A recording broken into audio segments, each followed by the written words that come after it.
Coming at you live from Lovity Hall. This is the Jim Masters Show Live, Entertainment Lifestyle Celebrity Talk Show series. And look who's with us, a renowned celebrity fashion designer and so much more. The incomparable David Josef is joining us here on the very first episode of the new year. Isn't that incredible? We just got off a wonderful holiday vacation with family and friends, and it was terrific. So this is our first show back after the holidays. And Happy New Year, everybody. Thanks for all the cards, the letters, the gifts, all the lovity that you've been sending us. Really thoroughly appreciate that, as we have created almost 1,060 episodes of our show and our series in just 3.5 years. Now going into soon our 4th year. What a way to kick it off with somebody who's a legend in the industry, somebody who's passionate, talented, somebody who's an extraordinary designer, worked with major celebrities and everyday people who are looking to feel like a star. David Josef is here from just outside good old Boston, Massachusetts. David, welcome to our show. Jim, I've got to tell you, I love your opening so much. Love it. It reminds me of Annie. I appreciate that. I sort of retro, right? Retro and exciting. And so how have you been? Do you have a nice holiday season, my friend? I've had RSV. I've been sick, but I'm all better now for you. This was scheduled several weeks ago, and I got sick. Yes. And now we're back, and I'm here, and I'm healthy. I'm so happy to be healthy. It's like glad you are. Life. Right?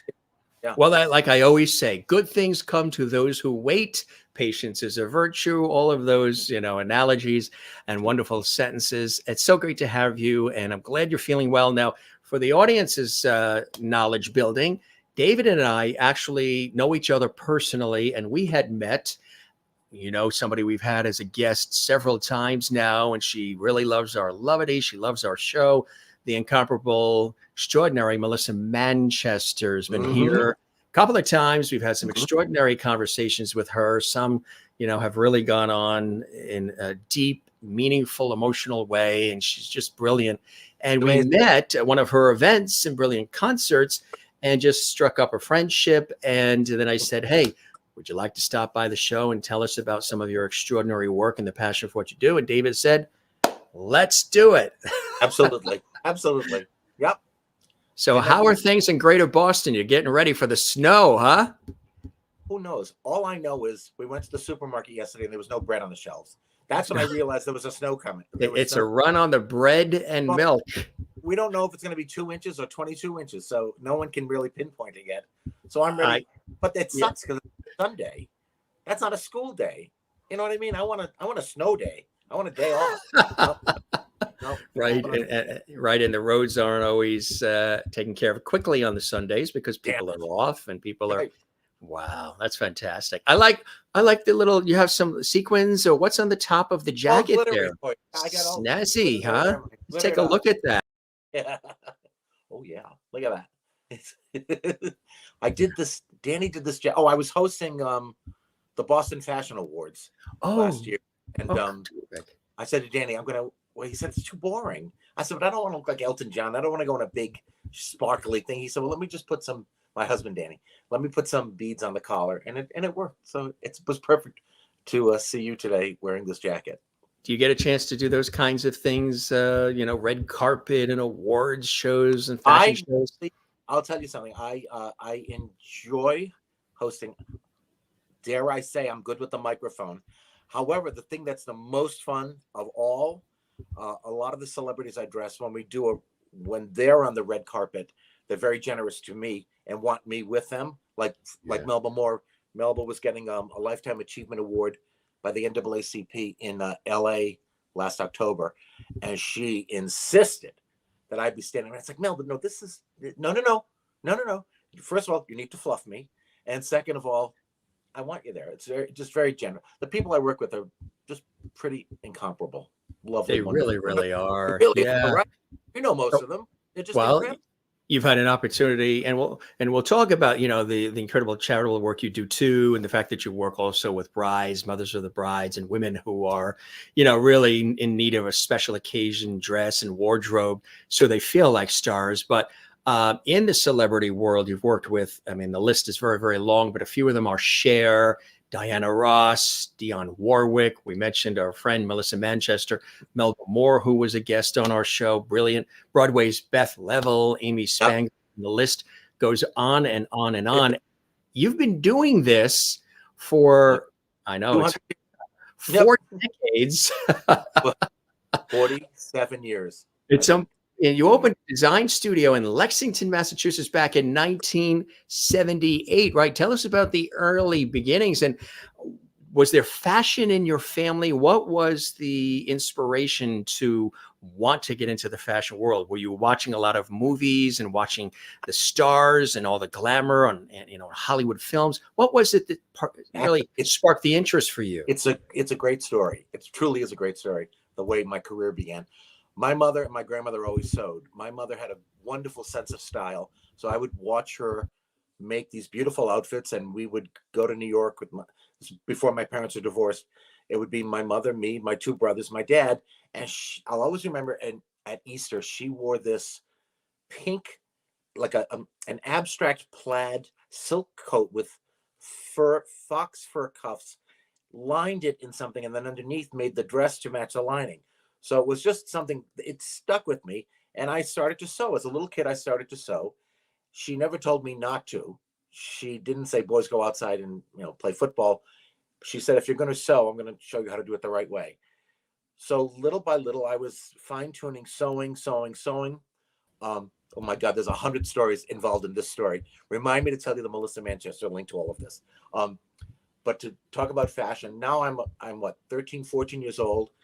And I'm sewing like crazy, making things for my cousins, making things for my mother. And the Sonny and Cher show comes on as the Carol Burnett summer replacement. And that was it. That was it. Once I saw Cher in the Bob Mackie dress, it was like, okay. So ironically, now I'm 16 years old, a senior in high school, and we'll talk about bullying because that was all part of this. But at this moment, it was really cool. 16 years old, I'm at a nightclub with a fake ID with my friends from high school, and Kay Ballard, the Broadway comedian, fabulous Mothers-in-law, and with Eve Arden. Mothers-in-law. Kay Ballard was performing, and there it is. Look at you, you're quick, dude. Unbeknownst to me, my mother was there. My mother was there with a girlfriend at this place where Kay was doing her act, and she was singing. And did she play violin or flute, whatever she played? She comes off the stage, and as she's walking through the crowd, my mother, again, I don't know my mother's there, says to Kay Ballard, Miss Ballard, the show was fabulous. My son is here. He's a fashion designer. He would love to make a dress for you. I don't know this is going on. Suddenly, my mother comes walking to my table with Kay Ballard, and I said, oh, Mom, Miss Ballard, hello. This was a great show, and I'm with my friends Karen and Diane, of course, all the girls. And Kay Ballard says, your mother says you want to make me a dress. I said, I would love to. She says, come down to the dressing room. Long story short, I go down to her dressing room. This was a Friday night. She said, I'm leaving on Monday morning. If you make me a dress over the weekend, I'm filming the Merv Griffin show on Tuesday. And if I like it, I'll wear it. And I'll talk about you. Well, she liked it. She wore it. And she talked all about this 16-year-old boy, David. My full name is David Prignano. Joseph's my middle name. And she talked all about me on the Merv Griffin show. And suddenly I was the trajectory of my life changed in every way. Suddenly the NBC affiliate in Providence, Rhode Island, where I grew up, was doing a story on me. The Providence Journal was doing a story on me. And so now I thought I had I had a chutzpah. So by the time I was 18, 19, I opened up my little shop in Lexington, and it's all taken off from there. That is incredible. So that meeting with Kay Ballard was instrumental. Imagine if I didn't go out that night. Imagine if I did something else. There were so many imagines in my life. And we're currently writing a book called David Josef, Every Dress Has a Story.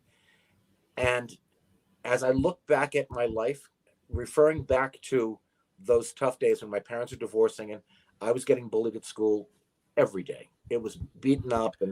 But I was a brave little kid because I would make my own clothes and I would wear them to school knowing I would get bullied the next day for making my own clothes. So it was this never-ending cycle, but I still did it. But I would go home. My mother had a full-time job. My father was unfortunately out of the picture now. And I was alone in the house, and I would go in the basement and sew. And I had two choices.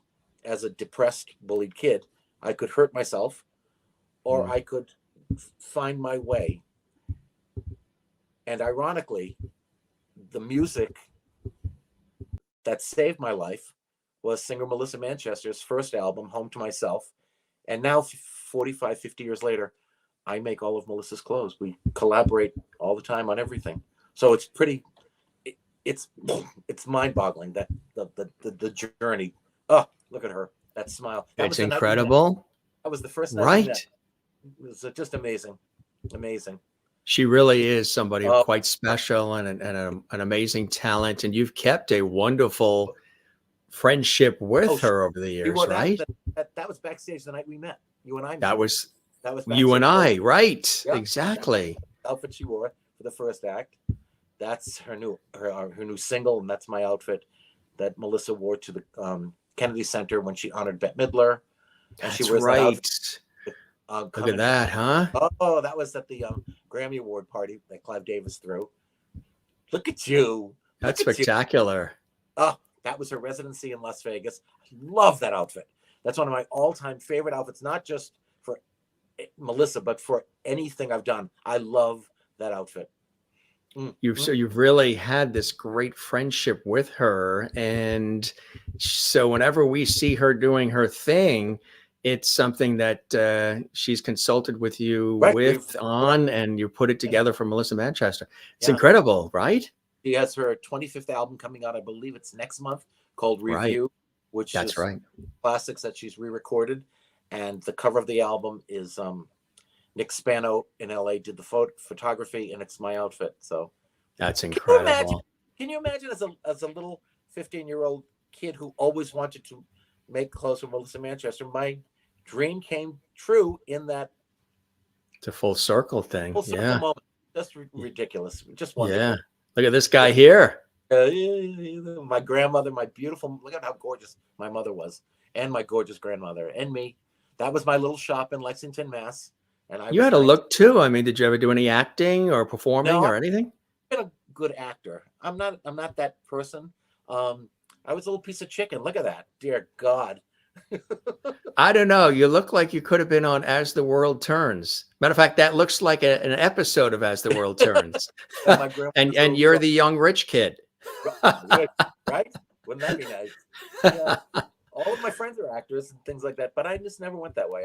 Those two lovely ladies that are with you, of course, like you said, that's your mom and your grandmother, you said? Yeah. Yep. Very supportive of your work. Not only of my work, of my choices in life, my husband, my everything. They were everything. My grandmother, I did a wedding. Our dear friend Erica got married, and Erica had, Erica married this wonderful man that she met at she was a writer from all these different magazines, and she was doing an article on clairvoyance, people who have a gift, the sixth sense. And she's doing an article for this magazine on this, and she's at a place outside of London in the English countryside, and she meets this wonderful man, Mark, who is now her husband. So now I'm at the wedding on the English countryside, and it's just Mark, me, Erica, and the photographer, and we're out in this beautiful, it's like Bridgerton, it's like the gardens of Downton Abbey, and I'm fluffing her, and it's just these moments that are like, holy God, how did I end up in this incredible moment? And Mark, who is clairvoyant, walks over to me, and he keeps looking at my left shoulder, and then he's looking at my eyes, and he's looking at my left shoulder, and he's looking at my eyes, and he said, David. My British accent sounds a little South African, but whatever. He said, David, I wanted to. I thought that was Brooklyn. That's David. David, right? David. I can do Brooklyn. I'm from Providence. He says, David, I can't do a reading on you right now because it's my wedding, but your nonny sits on your shoulder and guides you through life. Ooh. And it made me burst into tears because, number one, how would he know I called her nonny? Right. And nonny is actually, the male means grandpa. It doesn't mean grandpa. We just happen to call my grandmother Nonny. Right. So he would never know that. And I have always felt guided through my career. I've always felt I made good decisions, whether it be 7th Avenue and then went to pull away from 7th Avenue and all the different things that I've done in my career. When I want to, there's this thing, you know what they say about the universe? You put something out to the universe and it happens. Right. I've done that several times, not to make something, like you don't pray for money, you don't, that kind of thing. But there are women like Lisa Howard, singer, actress Lisa Howard on Broadway. I saw Lisa on the Tony Awards several years ago as she starred with Tyne Daly in It Should Have Been You, directed by David Hyde Pierce. And she brought the house down at the Tony Awards. That's a tough audience. And I said to my husband, I said, get up here, Danny. I have to rewind this. I have to meet this woman. And I met her. And within the year, we met. And I just literally dressed her for her big Christmas fabulous show at 54 Below last week, 2 weeks ago, for 2 sold-out nights. Is that a great place, 54 Below? Oh, so many people. Great. I've had an opportunity to MC several friends' concerts and events there, and it's just, there's something, it's sizable, but yet it's warm and intimate at the same time. So perfect. You know, and the drinks and the food and the tables. A safe space. The performer, the biggest star, I mean, Beth, one of the biggest stars on Broadway, Beth Leavel, will then come out and stand by the bar and meet and greet, take pictures, you hug, and it's just amazing. We're there for Melba Moore's doing 2 nights in March, so I'll be there for 2 nights with Melba, dressing her for the 2 different nights, 2 different outfits. She just had her the Walk of Fame, Hollywood Walk of Fame star, and that was she's again, Jim, Danny, and I. My husband has this thing that we were at the Hollywood Walk of Fame thing for Melba, and I dressed her in that beautiful leopard suit. And as we're sitting, it only seats about 60 people, and it's us, and it's every star in Hollywood, and we're sitting there, and Danny will always nudge me and say, "Look at us. We're just 2 assholes from Boston, and look at the situation we're in right now." And it's the truth. It's like, oh wow, how did we end up here? But it's, oh, look at that. That's the album, Melba's new album cover. So that was pretty cool. Yeah. And that's your design? That's me. Yep. Wow, look at that, gang. He designed that dress that Melba Moore has on that cover of that album. That's incredible. Now, how long does it, she was a guest on our show. Gang, if you would like to see the episodes where Melba Moore was on the Jim Masters show as my guest, where Melissa Manchester was with us a couple of times, go back in the archives. You can see these great conversations with these fabulous guests. How long did it take to design and create something like what we're seeing on the screen right now for Melba Moore?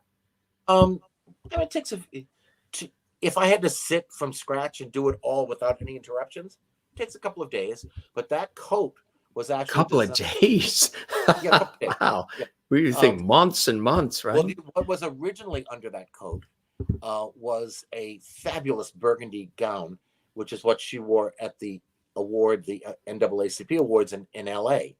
And then she reused it over the little parachute jumpsuit for the album cover, so it had a little bit more of a modern, fashiony look, as opposed to I'm an award-winning kind of thing. A little more relevant to when I dress my ladies. Every if she's the mother of the bride or if she's the biggest star in Hollywood, I try to associate 3 words with what the look is going to be. Like with Melissa, I've always said to Melissa, I want for this thing, for these album covers, I want you to look on trend,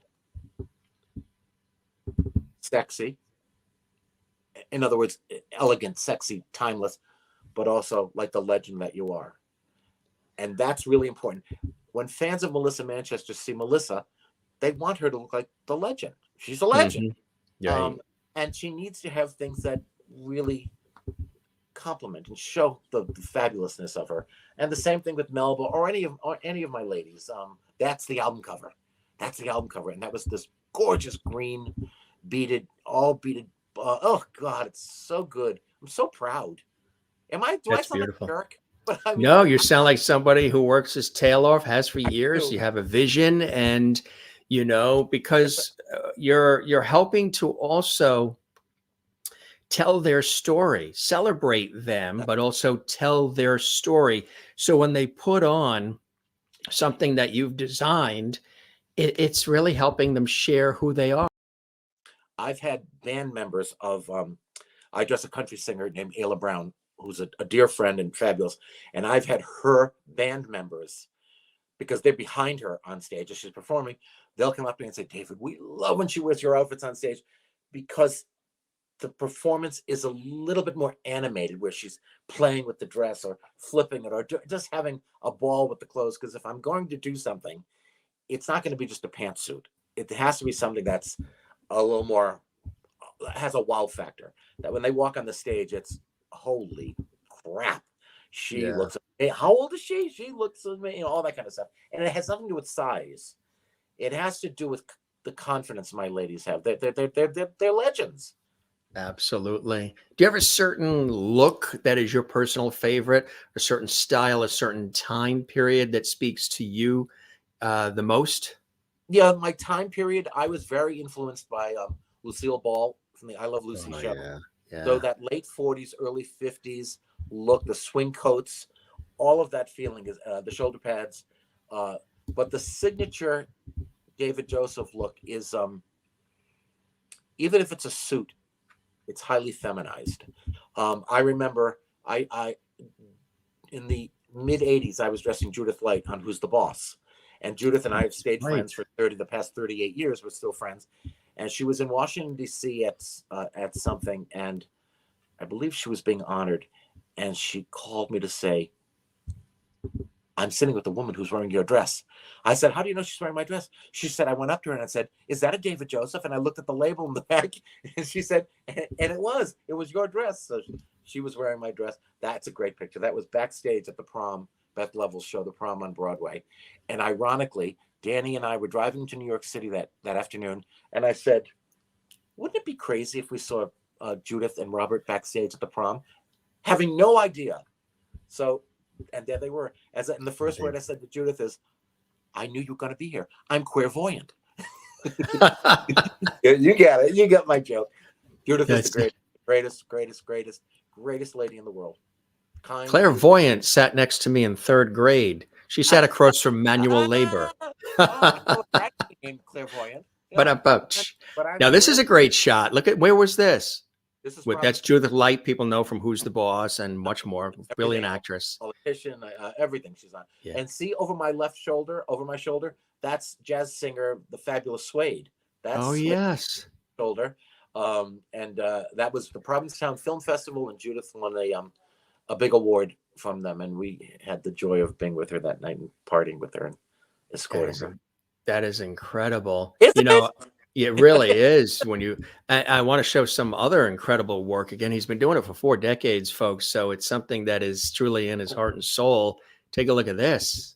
Beginning of my career, that was Iman, and oh my God, I can't remember the other gals' names, but I started to work with Iman just before she retired from modeling. A photographer I knew who was doing my work in Boston moved to New York and made a big name for himself. And he called me and said, I'm going to be working with Iman next week. Wow. Do you want to shoot some dresses? I said, I could never afford Iman. And I knew I was at a point in my career where I was in all the department stores, but I wasn't well known yet. And I thought, if I use Iman as my model, people will say, who the hell is David Josef? But he's got Iman in the ads, so he must be somebody. And it really, really, really, really, really worked. And she was magnificent. That's the first ad I ever did in Harper's Bazaar. And we sold thousands of that dress. That was the first dress Judith Light ever wore on Who's the Boss in red. Oh, and wow.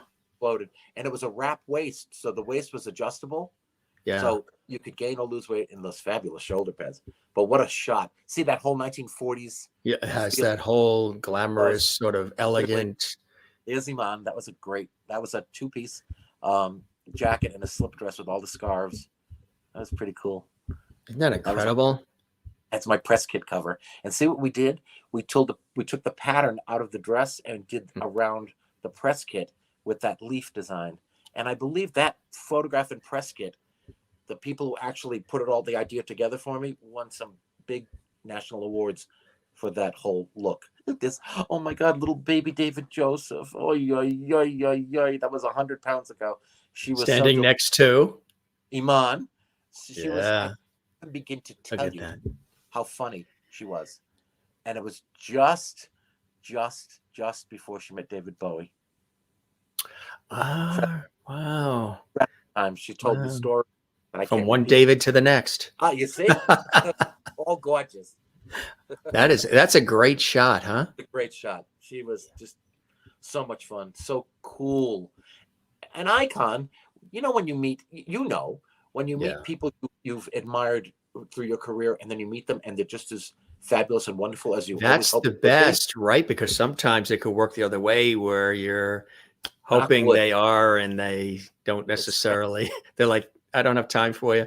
Right. Yeah, no, it's always been something that's worked with me. That is so great. Look at these shots, huh? Look at her. Oh, that looks like Napoleon Bonaparte. That was just look at the shoes. Today, the dress is a good dress. Right. Exactly. Right. That's kind of the thing with my clothes. You can't really look at that. Was wool jersey. Oh, that was like a copper brown, black in the middle, and a slate gray collar. So it was a tricolor outfit. It was good. And again, it could be. I like the way you say that. It was good. It was, what? I love that. I love your reactions to what you're saying because you're so right. I'm not just this snotty. I'm not that person. No. I can't be snotty. I look back at that stuff and I'm overwhelmed. I'm blown away. By what? Right. And the stories that are attached to them too. Right. As a story. It's all part of the train of your life, right? Exactly. Yeah. One thing leads to the next, like the Kay Ballard story and you had mentioned. Look at this shot. That me again, my best friend Karen Bear Illowhite. We went to junior high school and high school together. And then she was a struggling actor in New York, and I had the windows at Bonwit Teller for Christmas on 57. Bonwit Teller, yeah. Remember Bonwit Teller? Yes. But look at the look on my face. I was completely unimpressed. I didn't realize until now that I'm writing this book that holy crap, that was a huge thing. That was a big deal. That's a big deal. And it took me years because it was so intense back then, having to always be designing the next collection, having to be in New York, having the manufacturing done in different parts of America, getting the clothes on time. There was never time to sit back and enjoy or take a breath and enjoy the all the great things that came from having those opportunities like Bonwit Teller's windows. So this is sort of an opportunity on our show to look back and appreciate some of the work that you've done because you've been so busy creating and doing, not having time to really, Can I tell you, this is very savor it. It's like therapy. This is really, really very cool to talk the stories of Melissa or Melba or my gorgeous husband. Look at us when we were kids. That's my Danny. When was this, and how did you guys meet? 1980. Oh, it's a good story. That was 1982. We met August 5th of 1980. He was my waiter. Yep. I was 23. In Boston or New York? Boston. He was my waiter at the Harvard Bookstore Cafe. I was 23. He was 27. And I was on a date with some guy, with a nice guy, Eddie. And I was wearing a sweatshirt that had 3 airbrushed penguins across the chest. Huh. And Danny was our waiter. He comes to our table with the menus and he looks at me and says, "Oh, hey, I like your penguins." And it was like, oh. And I recommend the lobster roll. Like a clam roll. Yeah. And then later that night, I went out dancing in Boston and he was there. And I bet you ordered a lot of oysters that evening. Oh, I was a lady. I didn't go home with him until October 11th. That's our anniversary. Yep. I was busy. I had stuff to do. That's a cool jacket that you're wearing. That was a fun suede. That was there's a great shot of me and Iman. I'm wearing that. She's not wearing it. I'm wearing it. But that was a great jacket. Have you ever designed clothes for yourself? Yep. When I was a kid. It's very funny you asked me that, Jim, right now. Yeah. Because I was watching down through RSV. I watched a lot of TV, and I finally watched Downton Abbey. And there was a scene where a woman was sitting at a sewing machine, and it was like a poof to my past. And the clothes I used to make for myself in school, but also after I graduated high school, and I was working, but I was becoming a known designer in Boston. I would make my own clothes and go to these things, and some of them were so damn cool that that moment of watching Downton Abbey just took me back to that moment of me sewing for myself. I don't do it now. Sewing to me is work, and you have to understand everything you see on every one of these pictures that you're showing. I sewed. I used to have a staff of 50 people in manufacturing. So you were doing literally. I design, cut. My husband and I cut it. He beads. I sew. I turned the company into just. I went back to the way I was in the 70s, early 80s, just to me, and now me and Danny. I was tired of doing so much work. And I have worked all of my life, and for every dime I've made, I've had to work like an animal. I haven't had things handed to me, and I'm proud of that. So by the time my mother died in 2008, I reassessed my life, and saw where the money was going, if I was happy, and I wasn't happy. So I reorganized my business to just be me and Danny, and do private clientele and work that way. And there was a person who became a really dear friend 22 years ago, my friend Mary Callanan. She was a Broadway wannabe. She was singing on cruises and doing shows, and she was fabulous. A big body, I don't want to say Ethel Merman, Liza type, but a fabulous gal. And I believed in her, and I thought she'd make it. And then she did. She made it to Broadway, has starred in everything on Broadway, and she took me with her. So as I was designing for her, for Broadway parties or 54 Below show and all that stuff, other people, other Tony Award winning or nominated or other actresses said, Mary looks fabulous. What, who? And Mary would always say to Beth Leavel and everybody else, I got a guy. And the guy was me. And it all just from an act of kindness all those years ago, because I would never charge Mary, because I wanted her to make it. And I wanted to dress her like the star I knew she was going to be. And all of that all happened from an act of kindness. I don't know how I got into that subject, but it ties together everything that we're talking about. Speaking of double levity or acts of kindness, boom. Our wedding. That was where did you have it? There was an anchor woman in Boston, Susan Warnick, on the ABC affiliate. WCVB, Channel 5, Boston, right. News Center 5 with Chet and Natalie. The olden days. Oh, yeah. She was with them for years. Forever. And only retired from Channel 5 a few years ago. No, but about 15 now. It's about 15. Is it 15? Yeah. But it was Chet and Natalie on Channel It was 5. after Chet and Natalie, Dick Albert on sports. Right. It was Liz Walker.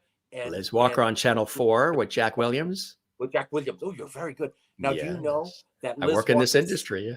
Yeah. That Liz Walker's son is the toast of Broadway? And she's a pastor. She's a minister, Liz Walker now, right? And her son, Nick, is currently starring in Spamalot.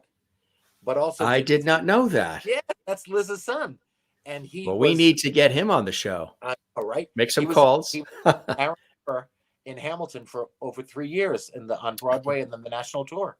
Yeah. Wow. So Nick was Nick calls us his uncles. We're very close, and he's the most beautiful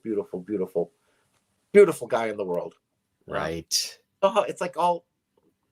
And she worked hard because she was raising him while she was doing the anchoring on Channel 4 in Boston. Yeah. It was a woman who wanted to have a baby and decided to have a baby. It was a big story. It was a big story. The church in Boston put her through hell. The Boston Herald put her through hell. And I was dressing Liz. She was my friend from 1980 when she came to Boston. You were dressing Liz too? Liz is still one of my dearest friends. In fact, Faith and Fashion, one of our charities, is for Liz Walker's Can We Talk program that she designed for people in the inner city who are going through trauma to have an outlet. And we came up with this Faith and Fashion, and we've raised oodles and oodles of money with our friends Marjorie Clapper and Chris Spinazzola present incredible events. Yeah. I didn't realize that Channel 4, Soldiers Field Road in Boston, WBZ. Yeah. TV4. They've all been so good to me. BZ, All of them. They've all been Channel so good. 5 and Channel yeah. 7, which is now NBC 10, but it was back in the day. It was Yes. 7 was NBC. UI7 was WHDH and WNEV and You yeah. remember all letters. Good for you. Man, WLVI 56 Boston. 56. Pemaraju. Yes. Yes. Uma passed away. So did you get a chance to dress a lot of the TV people too along the way? I dressed everybody. There was a day in Boston that the Good Day show on WCVB. Channel 5, yes. Janet Langhart and Eileen Prose showed up wearing the same Eileen Prose that they bought at Bonwit Teller in Boston. And then Natalie Jacobson wore that same outfit on the nightly news, not realizing they had. So all the 3 different anchors during the course of the day wore this David Josef outfit. Ironically, that they all purchased at different places, and that's when I was selling to all the stores, and it was a good run. It was fun. That's exciting. That's exciting, huh? Yeah, hometown boy makes good, right? It really was very cool. And and then Bonwit Teller Boston introduced me to the Bonwit Teller buyers in New York, and they brought me to a national status. And then once you're in Bonwitz and in the catalogs, then you're in Neiman's and Bloomingdale's and Saks. So I was all those stores for 20 years. Did all of that. Did you end up doing any of the television network people in New York at all?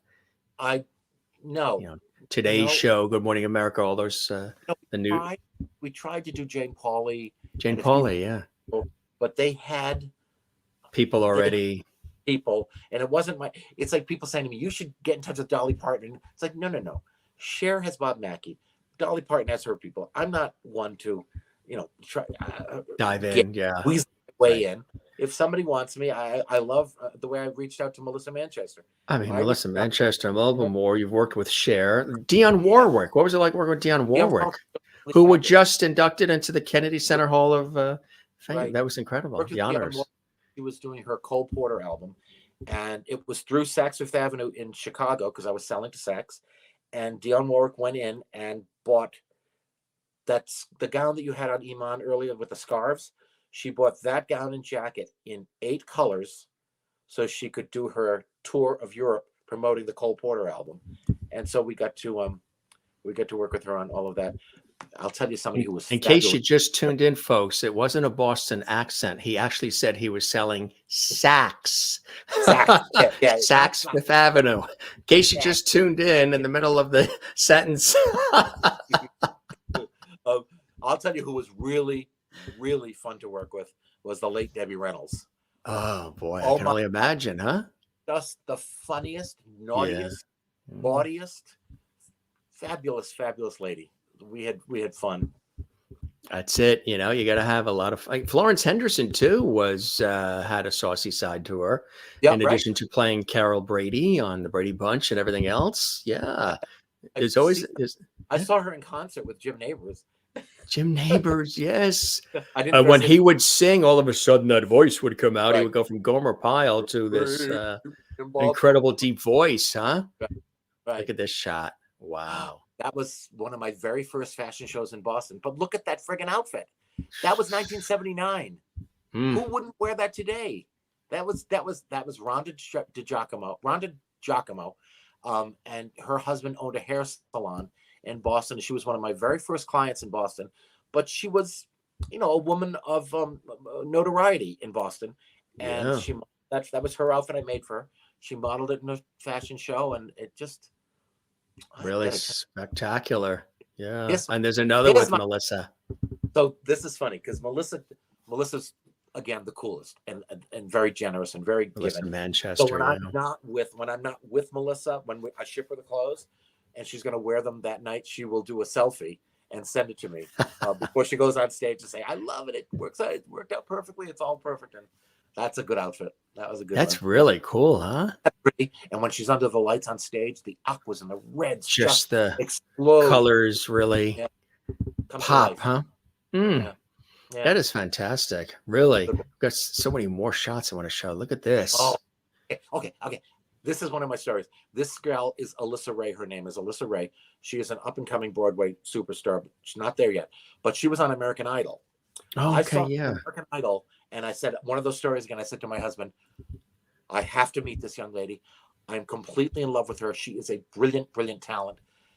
Through my friend Stephen DeAngelis, who I went to high school with, but who was a producer and a casting agent on Broadway, he invited us to one of his shows that he does in New York. Every 2 months, he does a show for understudies.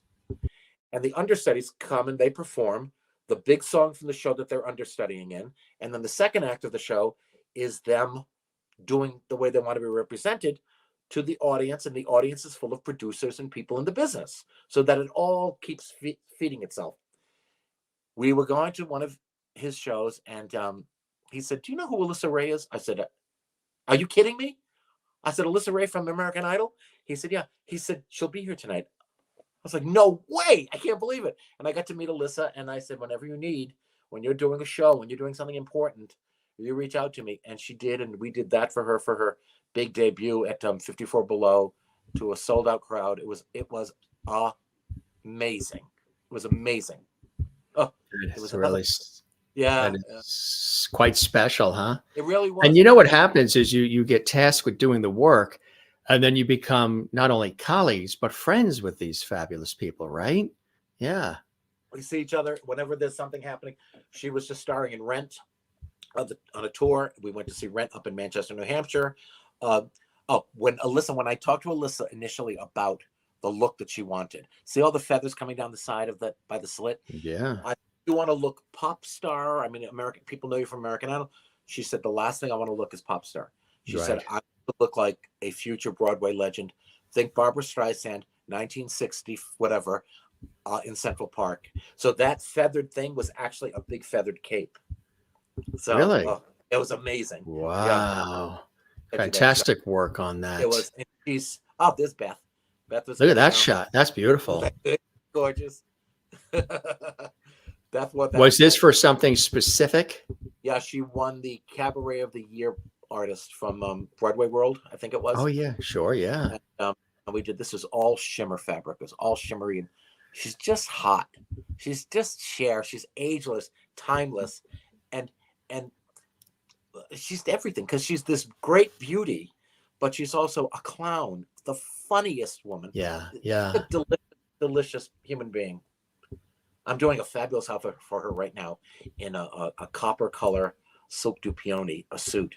In fact, she's the suit that Melba wore when getting her star on the Walk of Fame. And then she saw what I did for Melba for the nighttime in the copper color. And she said, "Can I have that suit, but in that fabric?" And so that's how it all worked out. Now, do a lot of the folks tell you, did they come in with pictures? Do they come in with drawings, sketches? Do they come in with an idea of what they want, or do they leave it totally up to you to come up with some designs for them to look at? Or is it all of the above sometimes? If it's a celebrity, everyone is different. Melba, let me just do what I want to do. Knowing what the venue is, knowing what the audience is going to be, knowing the look we need her to have in that moment. Clients, if they're first-time clients coming in, and they know it's going to be a fun experience through the girlfriends who recommended them, but they're nervous and they don't know me well. So they'll have pictures in their phone, say, "I like this look, I like this look," and then I take it from there. If they come back to me for a second dress for another kid's wedding or whatever they need, it's, "My first dress was such a hit. Do whatever you want. Let's just have fun. Let's just do it. Let's go crazy." So it's all different ways. It's very flexible. The way what's the word they say now about sex? It's very fluid. Yeah, it's very fluid. I'm very fluid. Do you like that? Do you like the fluidity? Does it keep it exciting for you? It does. And the crazy thing is, when a client walks into my door, we will have texted or talked initially, so there's a sense of fun. I get a sense of who it is. But the minute they walk into my doorway, the minute I see them physically, I know exactly what I want to put on them. It's just a gift that God gave me. I know how I want to do it. And I will come up with several sketches, but it's always the first sketch. It's always the first thing that pops into my head, maybe adapted here or there, but it really is, it's always that feel, that kind of thing that pops into my head. It always works that way. It's amazing, right? So and you stick with that, right? You take that and you build on it. No, exactly. And like when you do a second dress for someone, it has to be equally as fabulous, but completely different. But in the same vein that it has to be, oh wow, that you look like that wedding. This is now the third ring. This is the third dress he did for you. Every Right. one of them is like just beautiful. And it's Do you ever have where you're always having to try to top yourself from what the last thing was so spectacular, and now you have to try to that's a good top question. that? Yeah. That's a really good question. I guess that's in my head as It's I'm something designing that the you wedding, require versus them. but You I don't consciously think, oh, I have to top, I have to make this. Because when you start putting those put yourself in a box and everything, boundaries, the it's very boundaries, that's the one. claustrophobic. Yeah. Yeah. So Yeah. it's more of a fun thing. We have fun doing Right. Yeah. That's great. That's it. fantastic. You get a chance to do that. And it's also as much as you are helping them express themselves, you're expressing yourself through the work, Absolutely. Absolutely. It right? is me. You just about quoted, there was an LA magazine that my lovely friend Cheryl Aronson in of course the name of the magazine is eluding me, but she did a beautiful spread, and the headline was David Josef, blah blah blah blah blah, but the byline was, whether it be a celebrity or a mother of the bride, to David every woman is a star. And I thought that is the absolute, she summed up my entire career in that one sentence. It was really, really very cool. It was I love that. I just love that line, because that's it. That's a beautiful way to put it, Yeah, right? and it doesn't matter if you're on stage, because everyone, when your daughter's getting married, you're on stage. You know what I mean? You're on stage. Yeah, Yeah, you are. exactly. It's an event. It's a Broadway show. Half these weddings, so it's just, it's always about the same thing. It always comes down. It comes down to one thing. Whether you're Amy Spanger performing at what is it, the Green Room, or you Yeah. are whoever you are performing, or Yeah. whoever you are at the mother of, you have to be comfortable, confident, and feel beautiful. That's just what it comes down to. Now, sometimes writers have writer's block and they stop and they can't get anything on the paper and they got to walk away from it, do some different things, and they come back refreshed and they can tackle it. Do you ever have your own version of writer's block? Do you ever have where I've designed so many things in 4 decades. What am I going to come up with? Do you ever have anything like that happen? Because you are human. Yeah. I'm pretty lucky. I don't. It hasn't happened, because again, it's oh, okay. I will say, back in the day when I was doing collections and I have to come up with 30 new pieces, and there were times like, huh, the 30 new pieces, 40 new pieces, you've got to pull the top ones from the season before, but adapt them into a kind of a new look, so that the woman who bought them from Neiman Marcus will want a new version of that because she looked so good in it. It was impossible. It was so hard. So yes, back then, but now, as an old man and as a guy who's just been doing it, now it's so individual. It's so about that one woman. I had a gal in, was it yesterday? We hit it off like we had been friends for 40 years. Isn't And that great? I read who she was. She was classic, elegant, Armani-esque, but with a wow factor, with a pop, with a something. And it's her son's wedding. And when I heard that the mother of the bride was wearing black with some stuff on it, I said, well, then your mother of the groom, you need to be wearing black too, just to fit into all of that. But your personality is not a black dress. Your personality is a dress that has some fun. You're a party. You are like a walking party. And You're so a we walking designed party. a dress that the dress, when she's standing, just looks like a beautiful black dress. But when she moves, the skirt opens up to all these flowers, all these Wow. beautiful reds and royal blues and all that kind of stuff. So but that's who she is. She inspired me to design that dress, because she was delicious. She's was a party. Have you ever had an opportunity to, or would you like to design for those who attend the Met Gala? No, I find the Met Gala so pretentious and disgusting. I can't. I like, stand, yeah. I can't stand it. It's, I know what you mean. Yeah. Showing Yeah. I bet you folks that's not the answer you would have expected, right? But David is a down to earth kind of guy. He really. It's just pretentious, and it's. I mean, I hope the money all goes to a good place and all that kind of stuff. But all of that trying to top or be the one. I mean, there are people I adore who go to the Met Gala. Jennifer Lopez, for example, is everything. And she knows how to do it. She knows how to do it right all the time, always. And then there's the crap that you see that's like, what is that? And I don't understand the stuff in Europe and the couture shows of people going down the runway wearing a mattress on their back and stuff like that. It's all just too weird sometimes. So fashion. Well, Lady Gaga wore meat once, didn't she, or something? Yeah. Say it again. I'm sorry. Lady Gaga wore meat. Oh, well, that's once, right? Lady Gaga. That was at the MTV Awards. Yeah, but that's Gaga. It's like it's to get the attention. It's to It's part of the whole. She was playing, and back in the day, it was Cher. The wow factor. Cher showed up at the Oscars wearing that headdress and the whole thing, and she was sarcastic and bitchy and said, you can see I got my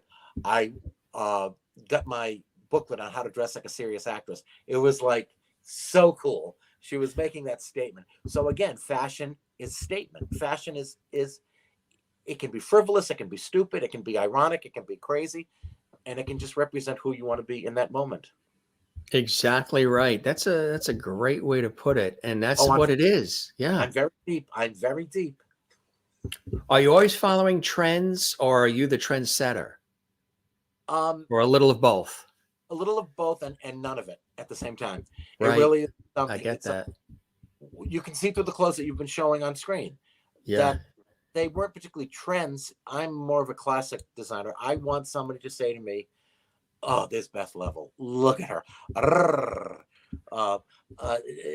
Spell that. If he pulls that out in 5-10 years, it still works. It's just right. The cape and the blouses and the casual things. Incredible. The on with the wool jersey bomber jacket. They're just pieces you can wear forever, and that's tends to be all of my. There's my beautiful Amy Spanger, my friend. I chased Amy. I was like a stalker. Amy Spanger and I were friends on Facebook, and I had seen her in Rock of Ages, and I saw her in Kiss Me Kate, and I saw her in all these shows, and I just was a fan of Amy Spanger. I loved her. And through Mary Callanan, when you're a friend with Beth Leavel on Facebook and then other Broadway gals then they'll accept your friendship. So Amy and I were friends, but I never spoke to her. I didn't know her at all. And she posted a picture of herself in this little shimmery strapless short dress with a leather bomber jacket over it at the Tonys as just a guest. And I thought, wow. oh girl, I have to know you. So I sent her a DM. I sent her a private message, and it took her a few days to get back to me. She said, "I never really look at them because it's always crazy people." And then we started working together, and I've dressed her now for her past 6 one-woman shows in New York, and we're just dear friends. And I love her and her beautiful husband. It seems as though I'm drawn to people who are very much like Danny and myself. There's not a whole lot of people of character. Oh, and not narcissism and you who don't talk to me and don't look me in the eye kind of shit. They're just real people who are just happy to be working. They're proud to be successful. They love what they do, right? Love what they do, and they want to share it with the world. Like now, when I work with Amy, every concert is a different. When we did this one, she wanted to wear a jumpsuit. When we did the first show, Lana Gordon, my Lana. I met Lana Gordon, who's currently starring as Persephone in Hadestown. I met Lana with Amy. Amy's first show that I dressed her for. Amy and Lana both had been in Chicago as Velma and Roxy. So they were going to do the number, that one at the end. And they were going to do a cartwheel. The cartwheel. So Amy said, I have to have like a romper. So if we do the cartwheel, I can't have a skirt on. So the first thing I did for her was this great little romper. But through Amy, I got to meet Lana Gordon. And then I got to do Lana's, she was getting married January 28th last year off Puerto Rico. I can't think of the island. It'll come to me. and I dressed. She had a wedding gown, but it needed fixing and tightening up and all kind of stuff. She didn't have a veil. We designed the veil, and then I did a white piece for her, for Lana, for as she was getting her hair and makeup done. Oh God, it was. I love these girls. I love these ladies. It's just this crazy. There's the romper. There's the little romper, and there was no back to it. It was a plunging V back. Look how gorgeous she is. Just delicious. Just delicious. Yeah. So is the room where you designed the romper called the romper room, or? Oh, Danny just yelled up the stairs to me. Robert and Lana got married in Vieques. So it was Vieques, right? Beautiful wedding. Yeah. Oh, this was great. Isn't that pretty? Yeah. Lana said to me, I want to wear like navy blue and gold. I said, okay, I got it. And I made this dress for Lana. This was at Birdland. I made this dress, not for Lana, for Amy. Made it, no fittings. I've got her figured down perfectly. She's like, I'm not worried. I don't need a fitting. I know you know how to. I know the clothes will fit me. Brought it in 2 hours before the show. Put it on her, perfection, and then she just knocked her show right out of the park. Knocked it out of the park because she felt comfortable, and and of course there's the Melissa Manchester, which we were showing earlier, which is just. And look at this. You've done television as well. Yeah, that's the Facts of Life. Facts of Life. And Mrs. Garrett. Lisa Welshel is wearing my little indigo blue dress. That's the dress that was on. See the box over here behind my shoulder? Yeah. It's right. Yeah, let's bring that up. There. That one. That's the dress. That was that dress in that other fabric. And it just was a big.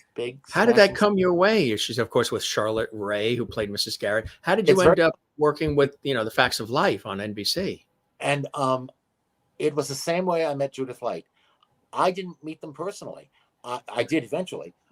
Judith's stylist, the costumer on Who's the Boss, I was selling to Neiman Marcus. So Neiman Marcus, Beverly Hills, had private shoppers for these different TV shows. I mean, my clothes were on Hotel and Golden Girls and blah, blah, blah, all those shows back in the day.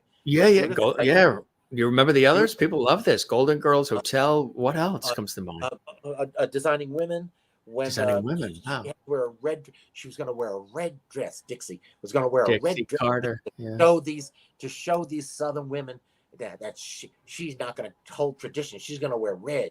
And she comes down the stairs in a David Josef red dress. Same thing with Judith Light. When she was going to go on her first date, Angela was going to go on her first date with Tony. And they wanted something really, really special.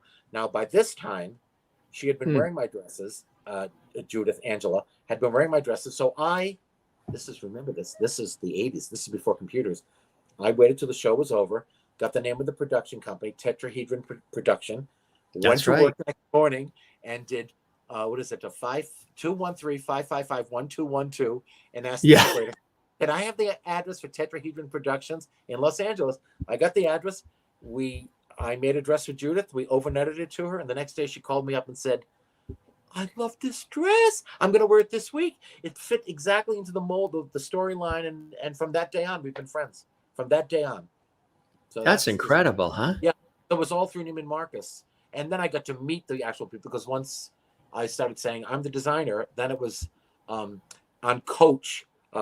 Judith Light's mother on Who's the Boss? Oh, she's passed away. Catherine Hellman. Catherine Hellman, who was also on Soap. On Coach. And Soap, also. Soap, yeah. Special outfit for Catherine on an episode of Coach.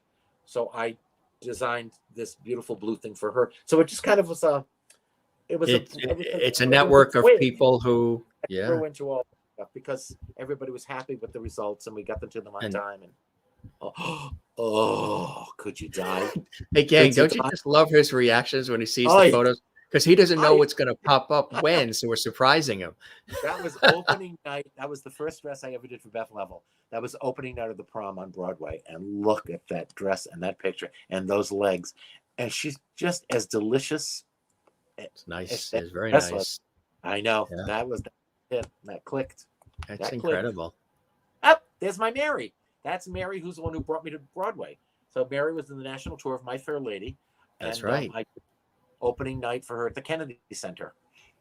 But but you can see the difference between Beth Yeah, Level's figure, Harry's figure. But everybody's sexy. It has nothing to do with weight or size absolutely. No, or whatever size you are. Look at how hot Mary looks. I mean, that is absolutely. a velvet jacket and a lace dress, but it was. She just looked Very, delicious. Right. right. Oh, there's Beth again. Oh, I'm barking. That means I'm in a good mood. That's Beth. She was performing at Broadway belts for cystic fibrosis, I think it was for, and she had to do a big number from the prom. God. The second act number. I can't think of the song. I know what you're talking about. It Yeah. was the big number. That is so flowing too. It looks Exactly. so like airy and she's able to, have the legs and the arms move and yet, it's Jim, incredible. it was like anything I do for any of my ladies who are going to be performing, that thing was on her. So when she was doing oh God, it was the song. Danny, help me. What's the name of the song? Yeah, where did he go? The Lady's Improving. That was the song. But that thing is attached to her wrists. Nothing was flying away on her when she did this. Great. It said it just it was in place and she was fabulous and it was pretty. That was a good one. Yeah, that color. There's Lana. So that's Lana Gordon. A few hours before her wedding, and that was the this is the little gown I made her for her to have her hair and makeup done. That was in Vieques. Isn't that cool? Yeah. So much fun. That's really spectacular. It really, really is. And, like we were talking about, you work with brides, mothers of the brides as well. And, they feel like stars themselves through your work. It's true. This, my friend, that's country singer Ayla Brown, and that was her wedding gown that I did for her. She just wanted to be romantic. And Ayla's 6 feet tall, like a supermodel. But look at how gorgeous she is. That's incredible, huh? And this, the back of it. The back was gorgeous with the plunge and her gorgeous husband, Rob, who was also a musician. And it's just, I get to work with all these fabulous ladies. When you do have you done anything with men too, as far as men's clothing, or have you been asked? I bet you have been asked over the years too, haven't you? Yeah. Why I do men's clothes. First of all, I don't really have an interest in it, and I'm so busy. I can't imagine. I don't have the time, but I also don't have that forte to do menswear. They would end up looking. I mean, maybe I'd be perfect for right now, where men are wearing things that are so interchangeable with women's clothes. But I just don't have the time. Yeah, I'm just a matter of, and I can't.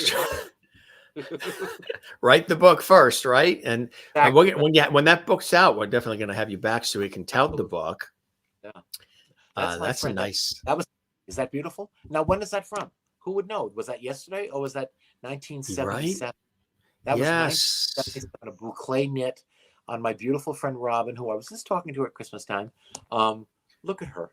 We used to go into Studio 54 in New York together, and I would dress her up, and people would think she was Diana Ross when she would do her, and then the big hair.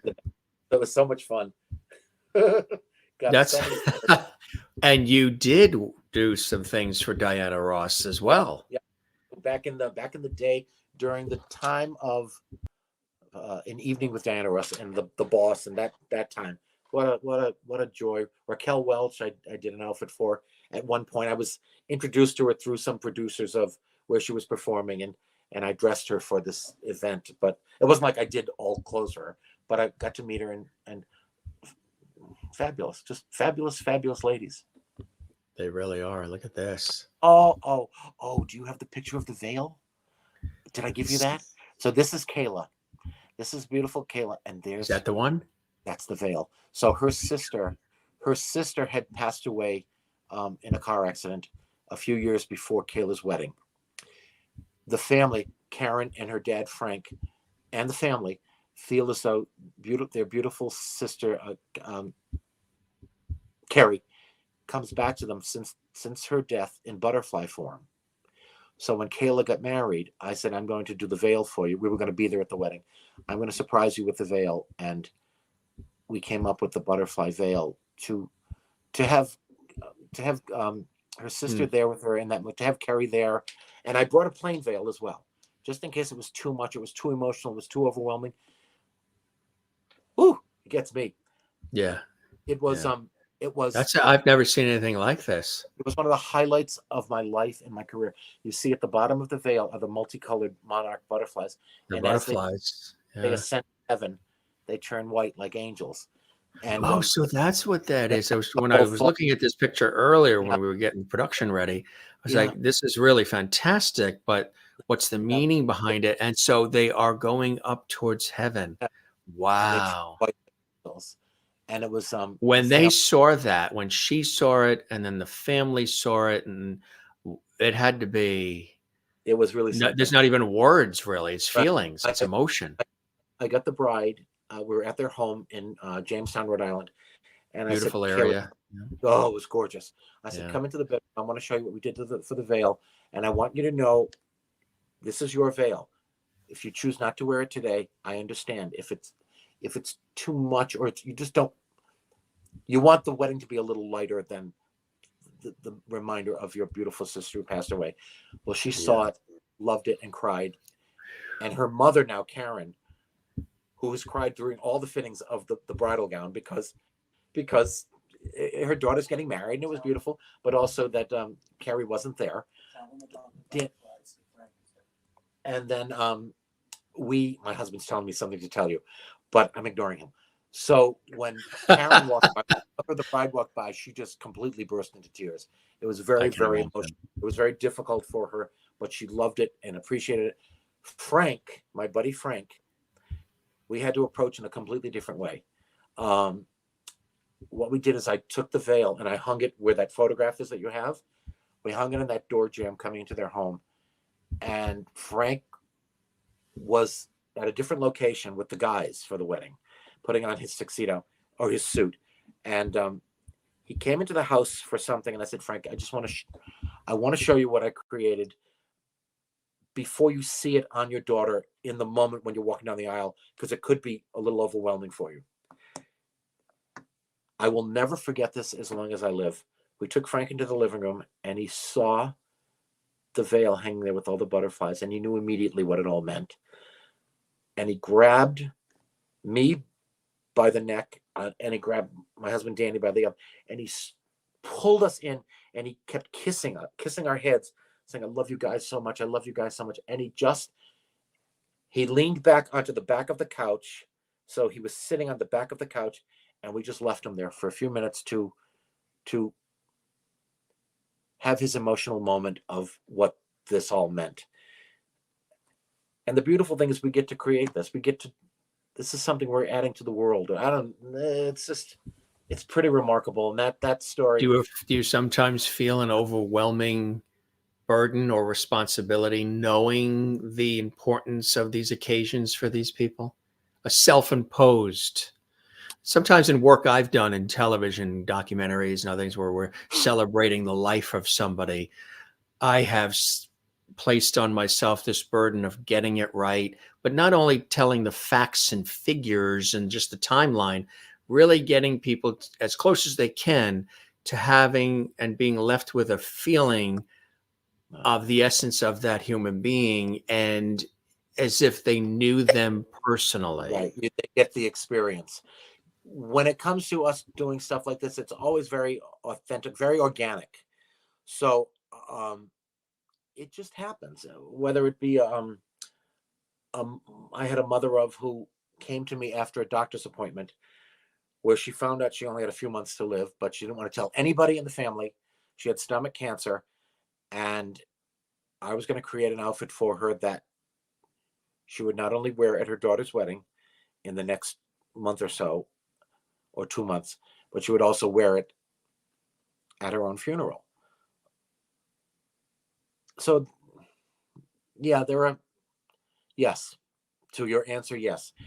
There is a burden sometimes of this has to be everything she needs it to be, everything she wants to look like, be remembered for, all of that. So, and then I think, how blessed am I I? knew that would be your answer, you know. How blessed am I to be part of the family that Jim, Yeah. Yeah.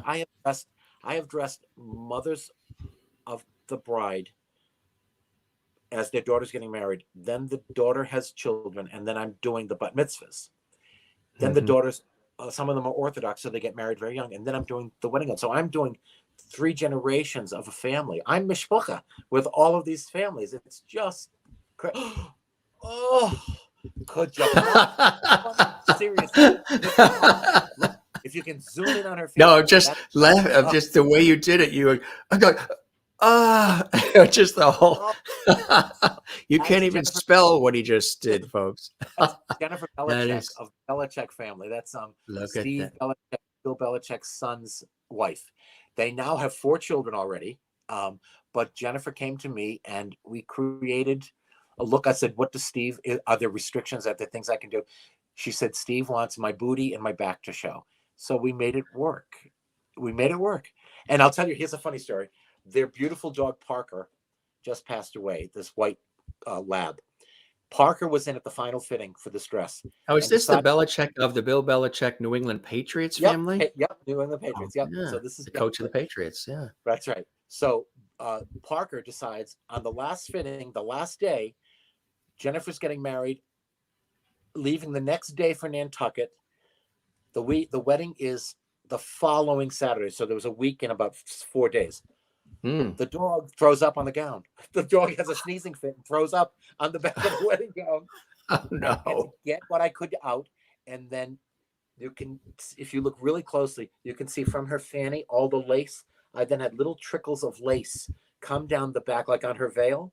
Yeah. To cover up the marks I couldn't get out of the dress because the dog What threw a up. smart idea. But it all worked. I mean, sometimes, right. Right. Exactly. I bet when you get a spot on your shirt after eating sauce, you know exactly how to get rid of that spot, don't you? Dude, I have paint. So I have these fabulous T-shirts, and I just wear a T-shirt and pants every day to work. And when they get a little old, I have this squiggly paint like Jackson Pollock, and I paint the front of my shirts. So they never go out of style. Just don't throw a wool turtleneck in the dryer. It may shrink. Oh, my God. It's up to, I look like Britney Spears 40 years later. My belly's hanging out the bottom. Thank God you can't see me. I can't believe we've been talking for an hour and 12 minutes. Oh, it feels like 10 minutes, doesn't it? That's what every guest says. Yeah, the time just goes by. I don't call these interviews. I call these conversations. And there's a difference. Yeah. But you've also done your friggin' homework. You've done your homework, so you know enough about me that it's not just things I sent you, or it's not just a bio. You are plus you're interested. Is that a great dress? This was 1979. Remember Fava shoes? Yeah, Fava. Remember them? Yeah. Fava shoes. Hey, I remember Buster Brown. Tom McCann. Stride right. Right. How can you? You're only like 32 years old. I'm just 12 years old. Yes, exactly. And so is my waist. Yeah. Fava used this as a shoe ad, and it was really fabulous.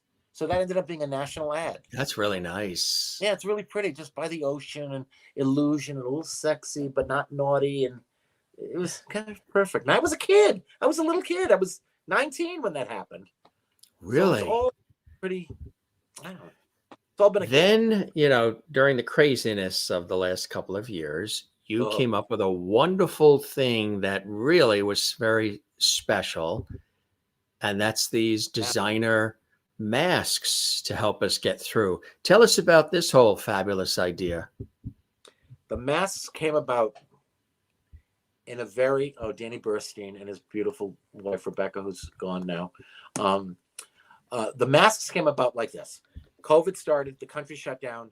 That's Christian Boyle, who just ended his run in Some Like It Hot, and his beautiful girl, Sky Maddox, who I dressed for the opening of Some Like It Hot. Imagine I can say these words. There's Beth Leavel in her Marilyn Monroe mask, and Adam Heller in one of our masks. But the mask started when COVID started, and there was no PP. There was nothing out there for anybody. No. I like to, me, I like to make jokes. We went to work immediately and started making masks to donate. But as I like to tell the story, because I like to make a joke, Danny said to me 2 days into it, we have to go to work. We have to go back to work. We're going to make masks because in 2 days you've eaten everything but the neighbors. So we're going to go to work. But we started making masks, and we made about 10,000 masks that we donated to local police forces, the local hospitals. The hospitals didn't have masks. So No, I there were started nothing. making them, putting them up on Facebook, and we weren't charging. It was all donation. And WCVB did a beautiful, beautiful story about us doing the masks. And then everybody was calling and asking for masks. And we had lists and lists a mile long. It was actually scary. And we felt guilty because we couldn't do it. We couldn't live up to the need. And then eventually masks, came in. But people were so grateful to me and Danny for helping at the beginning that it became a business. People wanted to wear David Josef masks. And a dear friend, Heather Unruh, who used to be at Channel 5 News, called me up Oh, and she said, yes. I Yeah. want some masks. I want your masks. I said, okay, tell me what you want. She said, I'm paying you. I said, Heather, I can't charge. She said, David, it's been 4.5 months into COVID. Look at your checking account. I said, yeah. She said, I'm paying you. I said, okay. And then we started doing it by donations, and then we just made it into a real business for as long as we needed until everything came back and people were vaccinated and life came back. But it was a great idea. It was hard. It was stressful, but there was also a real making dresses. That's not that immediate gratification that Barbara Streisand always talks about. Making dresses takes months. Masks were immediate. We'd ship them, they'd get them the next day, they'd send us pictures like that. I mean, and then I started doing, then Beth and Amy Spanger and Mary Callanan and Melissa Manchester, Melba Moore, all these ladies, I thought, let's do something different for the masks and let's help the celebrities by asking them if I can make masks of their likenesses. So we did collages. My friend Karen Praviti, who I saw Kay Ballard with 50 years earlier, is still my dear friend.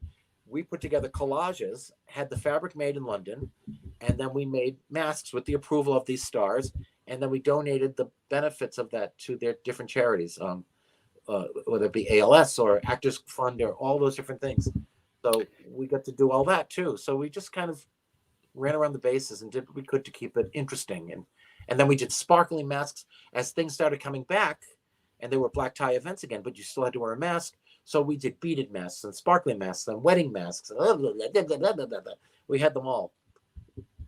It's so beautiful. And again, you took a situation where there was lemons and turned it into lemonade. And that's something that I think is great. Yeah, it's right. It's the lemonade, she calls me, because we took, you and Melissa. Kindred spirits.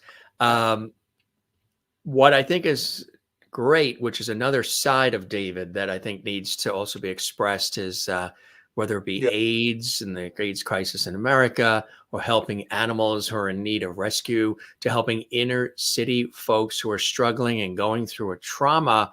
You and your better half have raised, you've been on the front lines and have raised millions of dollars for all of these charities and very important causes that mean a lot to you, right? Tell us about that. And thanks for doing that incredible work. It's when you say it like that, it gets me emotionally. I was being interviewed a couple of years ago by, and I'm doing my job. Yeah, who was doing what you did, who did a really great job. And he said to me, David, you have charities and this and that. And he said, but you've been doing this your whole life. I said, what do you mean?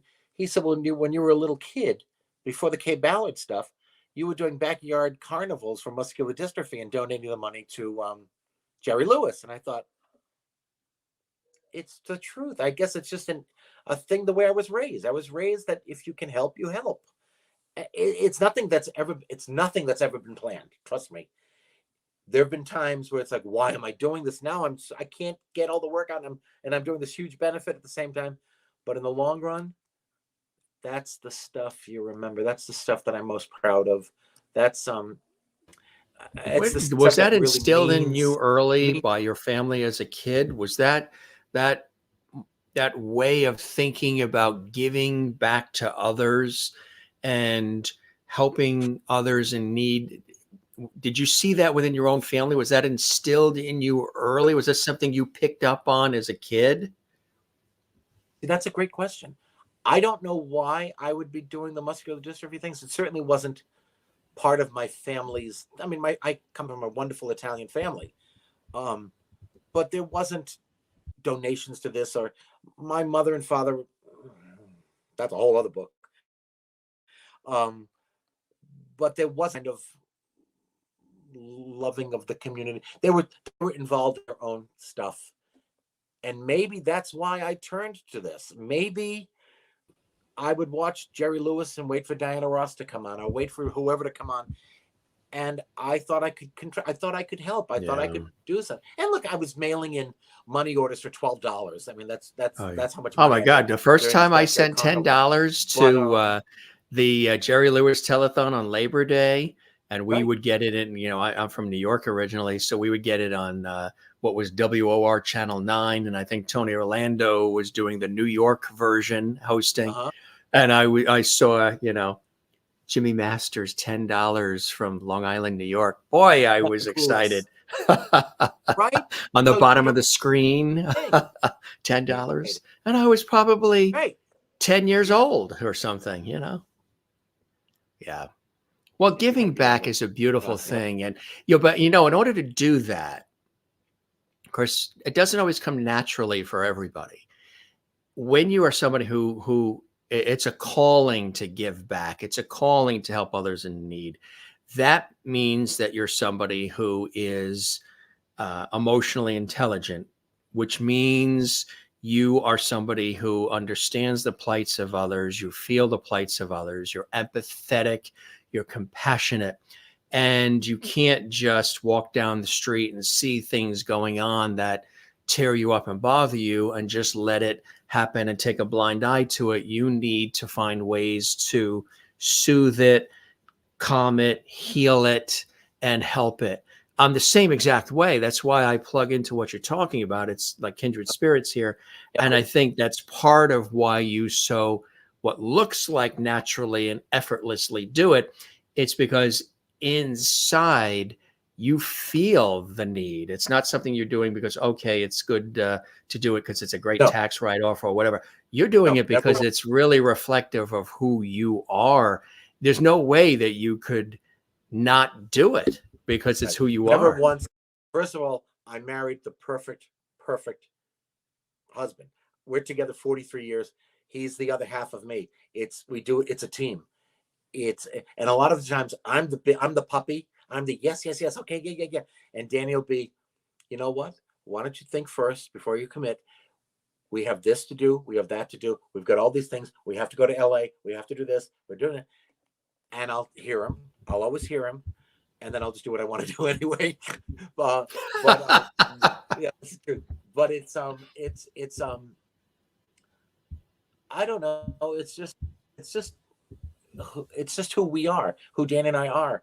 When we but you can tell he's very, very proud of you, because when I first met you guys at the Melissa Manchester event, he was very supportive of you and he was promoting you, and you could see that he is right there by your side. Okay, we were backstage with Melissa in Annapolis, Maryland, and I was fitting Melissa to a new outfit that she was going to be wearing at this huge concert she had several weeks later. And so it's Melissa and I are alone in the dressing room. Of course, Danny came in and said hello and kissed, and the concert was over. And Melissa turns to me and she says, "David, do you know why I love your Danny so much?" I said, "Why?" She said, "Look at him right now. Look what he's doing." He was on the stage helping Melissa's manager, Sue, break down the stage, because in the life before David, Danny was a roadie for Jethro Tull and Crosby, Stills, Nash and Young and Linda Ronstadt. So that's part of who he is. He's a helper. He'll more than me. He'll have his hands. So he's on stage. She said, "Look at him. He's helping Sue break down the stage." And she said, "You know what else he does? When you tell a joke, I'm sure he's heard it 1,000 times, but he always stands right there and he laughs at it. He'll laugh, yeah. You know, you're telling this joke again. I'm going to go get a drink." She says he's right with you, beside you. And it was really important. And I'll tell you something else. Wait. And it has to do with this. I know, also turned it up. So Melissa, we have time. No worries. It's really lovely when it's always David Josef, but when people realize my other half is equally fabulous. But I'll tell you something. We were sitting in Melissa's living room one day, and she congratulated me on an award I got. Now, first of all, we still pinch ourselves. We're sitting in Melissa Manchester's living room, and we're sitting on the couch, and she's showing us her There is latest video. something to that, yes. Wearing my outfit in the video. Don't cry out loud. Pretty incredible. So we're sitting with Melissa, and she said, "David, congratulations on the award you just got." And I said, "Oh, thank you." And I was like, "Oh, yeah." And she stood up. Humble. She stood up, and she put her finger in my face, and she said, "No, no. No, no. You will not feign humility here." She said, "You know why you're here where you are?" Okay, this is what she said. She said, "You know why you're an icon in the fashion industry? Do you know why you're sitting on my couch right now? Because you've worked for it, you've earned it, and you deserve it." And I have to tell you something. That was like getting hit by a brick. Everything resonated. Everything was like, wow. She's right. I have worked so hard. These are the wonderful breaks at this point in my career that keep me going. The joys of my life working with these ladies, and that it's never ending. That I have a business that I could go till I'm 300 years old and still have business. So I feel the blessings every day. It doesn't mean that every day I'm happy, that every day I'm sitting at work whistling while I work.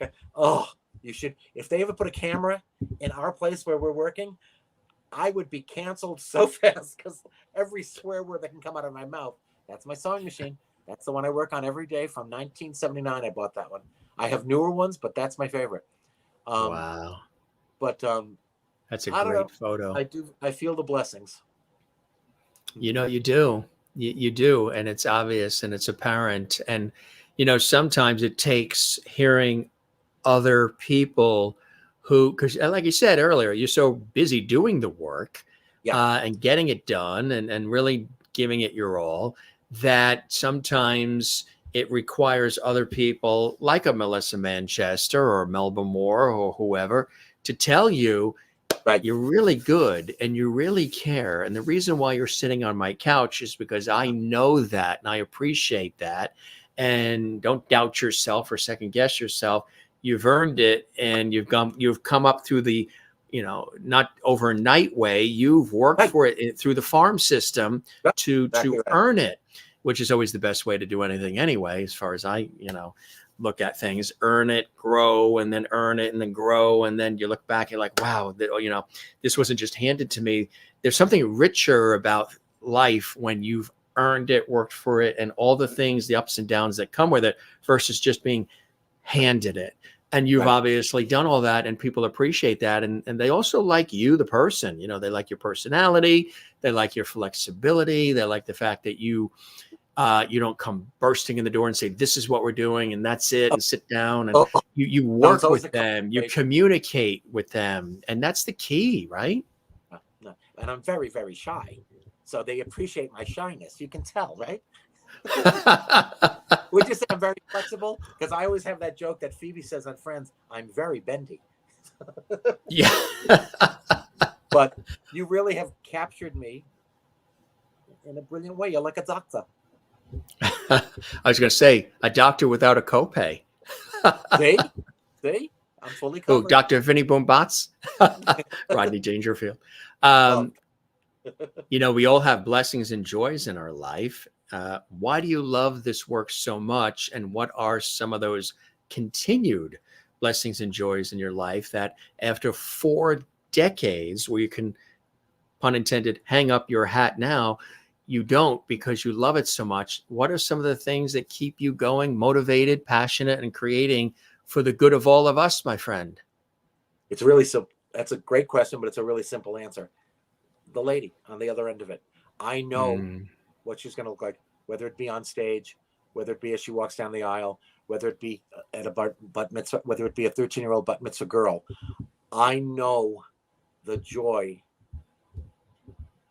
that the talent that God gave me, that I can pass that joy to them and have them feel as beautiful as they want to be on that special day. So that's why I still do it. I still love that part of it. I love that part of it. Now, I'm not a big fan of all the sewing. I'm a fan of the client, but you gotta Here's a perfect analogy, Jim. I always say, when I meet the client for the first time, it's like being at the greatest New Year's Eve party in Boston with all of your friends, having the best time.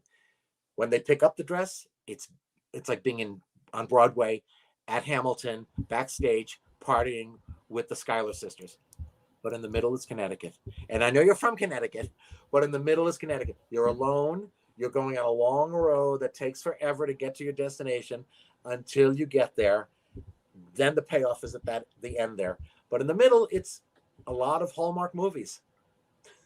That's the only way. It really is. Yeah. It really is. Yes. Yeah, we used to always come up to Connecticut and Massachusetts every summer to visit our lots. My mother's the youngest of 16. So Amazing. A lot of relatives in the New England area. Well, we have them all over the country. We've discovered Canada, Europe. It's amazing. But born in New York, out east on Long Island, but we would always come up to New England to visit everybody. And are you from the Boston area originally? I'm from Providence, Rhode Island originally. You're from Providence. WPRI Channel 12, WJAR Channel 10, WLNE Channel 6. The story, WJAR is the one who did the Kay Ballard story, and it changed the trajectory. Channel of my 10, life. WJAR. We were waiting outside. I went to classical high school. Patrice Wood, Doug White. Right? Doug, and Art Lake. Art Lake. Art Lake. Oh, The weather guy and the voice of the station, Art Lake. Yeah. Are we cousins? They were waiting outside my high school after the Kay Ballard thing. The Providence Journal did a story on it, and then WJAR was waiting for me. WJAR. And then I understood what it was like to be the quarterback of the football team. In my last 4 months of high school, I was a big shit. I was like, and I was no longer bullied. I knew what that high school experience that people love when they talk about their high school. I knew what that feeling was in those last 4 months. The first 3.5 years sucked, but those last 4 months were incredible. They were incredible. Yeah. That's unbelievable, huh? Channel 10, WJAR. Wow. Turn to 10.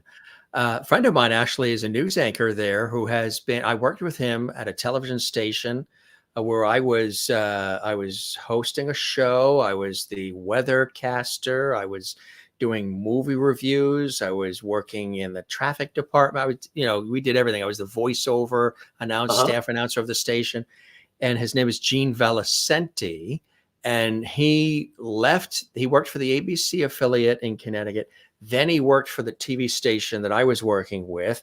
And then he went right to Providence. And I mean, he's been with them for many years. And Doug White was the legendary anchor on Channel 10. Doug unfortunately passed of cancer. Right. So Gene Valicenti was doing the earlier shift for news, and they elevated Gene to the 6 and 11, and he has been there ever since, and he's still on the station. Gene Valicenti, Channel 10. Wow. Providence. Federal Hill, all those great restaurants. We were just in. I met Joan Rivers in Providence.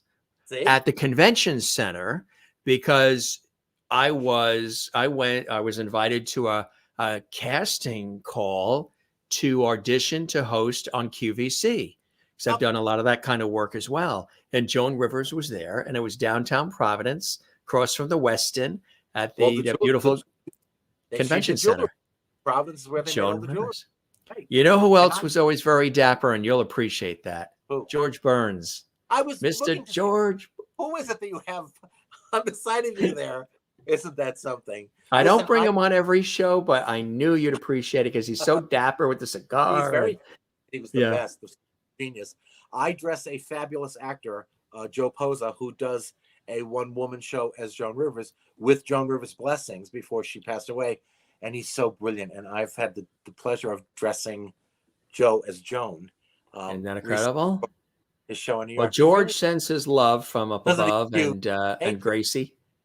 Oh, my aunt now talk about collections. My aunt, one of my mother's sisters, Aunt Lillian, collected very expensive dolls, and this was passed down to me through the family. She said, my cousin Barbara said, "Do you want the George Burns doll?"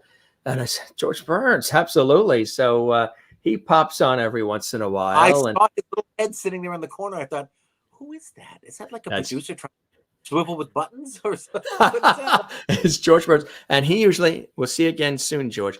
He hangs down below. He's down below, sort of like an associate producer. He's got his martini down there. You know, he has a cigar in his martini.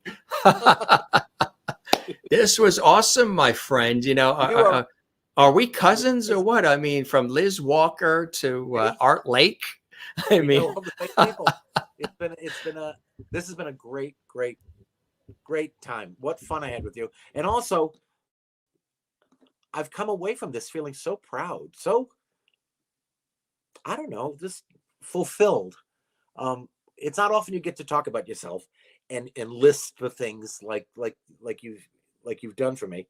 So I'm very touched, and it's a beautiful interview. I can't wait to exploit the crap out of it all over social media. Oh yes, spread the word. If people joined us late, or you would like to see this episode with our very special guest, renowned fashion designer, and so much more, David Josef, joining us from the Boston area, you can see this archived on our YouTube channel, Gym Masters TV. And if you thoroughly enjoyed it, little homework for you. It doesn't require much. Just give it a thumbs up, like on our YouTube channel. There's a like, thumbs up. Subscribe to our YouTube channel, Gym Masters TV, and check out all the great conversations and fabulous celebrity guests and more we've had, and share it. Leave a comment right underneath this episode on our YouTube channel. Interact with us. Let us know what you enjoyed about this episode and so much more. And, you know, we've had a lot of great people coming through here. Sharon Gless was here, and Margaret was just on. The wonderful Anne Margaret. Yeah. That was great. And Margaret, huh? Yeah. Underrated, brilliant actress, singer / dancer, everything. And Margaret. That was a great interview. And your interview with Lucy Arnaz was brilliant. Oh, it was so wonderful. Oh, she's wonderful, isn't she? She's a great friend. Yeah. I'm so proud to be one of your guests. Well, and friends. And I say, you know, I hope you enjoyed the time with me as much as I have with you, and the show met whatever expectations you had as well. You beat them. Well, the other thing I say, which I said to you earlier, that my father told me when I was 7, not him. Sometimes I reverse that. When Dad was 7. No, I wasn't around then. Whenever anybody says something kind or nice, he told me this sage advice when I was 7. Ask them to, you know, well, first thank them for those kind words, taking the time to say the kind words. Then ask them to please put it in writing and address it management. Or your YouTube channel. Thank you, Jim. Yeah, management. It comes right back here. The buck stops right here. Do I know? Yeah. Yes, you do. Thanks for the time. This was a pleasure. Spread the word about our show. That helps. You know, it takes a village. You know, other folks, some of the folks you talked about, others that you think would love to stop by our show. You know, we don't put a length or a time limit on it. They can come on for a half hour, 45 minutes, however long they want. And we try to make it conversational. So it's about an hour 40 now that we've chatted. And it doesn't feel like that, right? Not at all. Oh, the only thing, my ass hurts, but it's the chair's fault, not yours. Oh, there's my husband. Oh, there we go. There you go. See, that is the fine gentleman. You saw it in some of these photos as well. We met, of course. Yes, we met, and look, there they are. Boom. Look, it's like a before and after. A few years ago. Oh, dear Lord in heaven, what happened? So good. The turtleneck. It doubles as a mask. He just became a ventriloquist. Are you sitting on his lap and you're the ventriloquist doll, David? Like in Chicago. You guys are the best. Coming to us from the great Boston area, and where my mother's grandparents hail from. Continued blessings and joy. Thanks so much for being with us. You're welcome back anytime. And spread the word about the show. We would love that, guys. Once my book is ready, I'll be calling you. Absolutely. You be well. Get the shovel out and the bread and milk for the snowstorm coming. Yeah. We love you. Thank you, Jim. What a All right. pleasure. You be well, my friend. Good seeing you again. And Yeah. thanks for being on the show today. Absolutely. Thank you. Go stretch Bye-bye. those legs. Oh, you know it. That's it. Cheers. All right. Bottoms up. That is David Josef, the renowned celebrity fashion designer to the stars and so much more. We hope you enjoyed that episode. It was a real hoot. David and I, all three of us actually met at an event with Melissa Manchester. And that was not that, what was that? That was a while back, and it was fantastic. And Melissa was wonderful, and we just had a great time. And then David and I have been trying to put together the opportunity for him to join us here on the show for, quite some time. You may remember, because he's posted it, that, he was not feeling so well. He had the RSV, so that, took him out of commission. And then they were going to be on the show, and they got stuck in an airport because some crazy thing happened at the airport in Las Vegas. So third time's the charm. He was with us, and it was a real pleasure. He's been doing it for a long time, folks, 40 years, 4 decades, and a real joy and a real pleasure to chat with him and welcome him here on the show. And he was very, as you can tell, he was very excited to be with us. We were excited to have him here on the show. And again, he's worked with Diana Ross and Dionne Warwick and Cher and Melba Moore and Melissa Manchester and so many others. But he also works with, everyday folks who need great designs to make them feel like stars themselves and their special day, and just make everybody feel good. And as I mentioned, he's very charitable as well. And it was Kay Ballard who he had met. And Kay Ballard, the wonderful actress Kay Ballard, she, her, of course, film, television, stage. She starred on Mothers-in-Law with Eve Arden, a Desi Arnaz production. That fabulous, fun series, which I think you could see on Tubi or one of the, nostalgic television networks, Mothers-in-Law. She just fell in love with his work. And of course, he designs for Melissa Manchester and Melba Moore and so much more.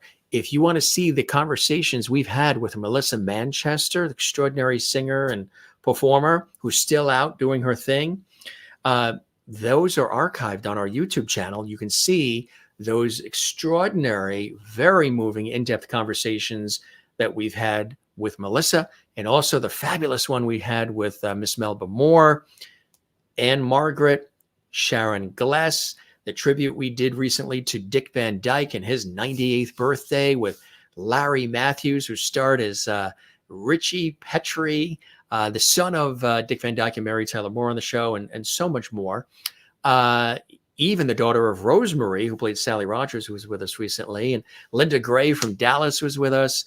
So many others. There's over 1,000 and almost 1,060 episodes you can see. If you enjoyed this, give us a thumbs up, drop a comment underneath on the YouTube channel, right under this episode. Interact with us, engage with us. And this was fun, wasn't it? And whether you know a lot about fashion or not, it's just great to hear the stories from a person who's been doing it for a long time, who loves what they do and is very passionate about it, and was willing to open up and share his life and his story and his experiences with us here. They're up in the Boston, Massachusetts area, and they're in Waltham, and it's a beautiful town. And yeah, it was really cool. Another JMS exclusive for all of you. Just quickly, thank you very much, everybody, for all of the cards and all the gifts that came our way during the holiday season. That was so beautiful. We've got all these cards that so many of our viewers sent, wishing, Merry Christmas and Happy New Year, and some heartfelt letters. Thank you so much for all of those. I saved them all. Everything is saved and collected, and you sent some photos, and you sent gifts and cookies and handmade items, and just some really beautiful things. And it's all duly noted and greatly appreciated. And of course, online, all of the wonderful outpouring of holiday greetings that you sent along. We were away for a number of weeks with our family and friends, as we love to gather with everybody for the holidays. Very special, important time. Life is precious. Life is short. So you want to spend time with those who matter greatly on your life, your loved ones and friends as much as you can, especially because, the last several years, a lot of us haven't been able to do all that because of the world events. But we got a chance to do that. We just got back, and this was a great kickoff show. We're back tomorrow as well. We've got so many great guests and so many episodes coming up for you as we continue JMS for all of you at Levity Hall here. So again, thanks for everything that you've been saying and doing. Continue to spread the word, share these episode links on your social media. We really appreciate that. You can find me, speaking of social media, you can find me on all of these suspect places. I'm on, and the show, we're on Facebook at Jim Masters TV. Of course, the YouTube channel where all these episodes are, Jim Masters TV. And on X, formerly called Twitter, Jim Masters TV. And on Instagram, come follow us on Instagram as well, Jim Masters TV. That's Jim Masters and then TV, which is short for television because I work in television and radio. So Jim Masters TV, really for all the social media. Come say hi, and we appreciate it. We'll take a look. We've been sprinkling a few things in here. Don't forget, you can always support us during the live show with super chat, super emojis, super stickers. If this was your first time watching, that's in the chat room when the show is live, or at any time, you can do that in, there is a little heart icon under all the episodes of our series on the YouTube channel. Click that. It's called Super Thanks. It helps support what we're doing as well. But thanks to everybody for all of the, the love and the support and all the kindness as well, and all of your great comments. And as I mentioned, all these great guests are going to be coming up, and a lot of work behind the scenes, put these shows together, but a lot of fun as well. And I know you relate to us, you enjoy it. Like I say, we don't call these interviews, we call these conversations, which is something a little bit different, a little bit more in depth, sort of old school, but the modern vibe of today. And again, I hope you had a wonderful holiday season, and you'll stop by and see us again. If this is your first time watching, we welcome you to the Jim Masters Show Live Entertainment Lifestyle Celebrity Talk Show series. If you've been with us since day one or close to the beginning of our series when we launched it, thanks for your loyalty. We appreciate you being with us as well. Don't keep it a secret. Tell folks you know that we are here, that we exist. It takes a lot of work to continue to get the word out and continue to grow. And so help us do that. We appreciate that as well.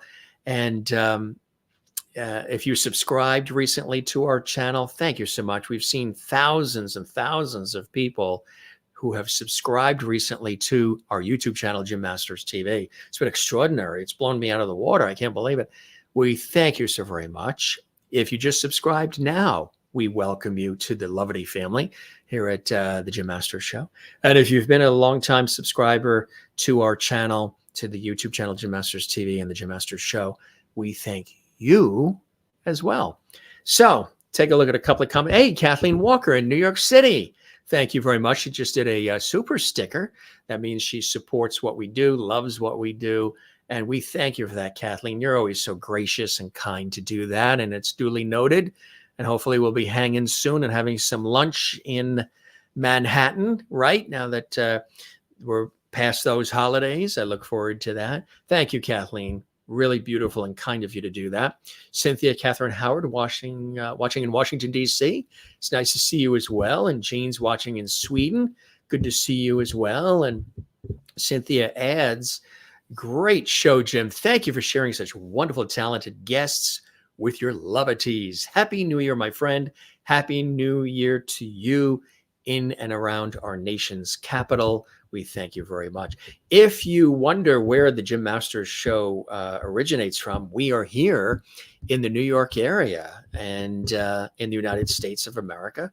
That's where our show originates from, the Northeast, the East Coast, in the New York tri-state area. And got some snow coming. We haven't had snow for a couple of years. We've been very lucky, but there's a big storm coming this weekend. So it's going to be interesting. I have 4 radio shows to host tomorrow. I had 4 today.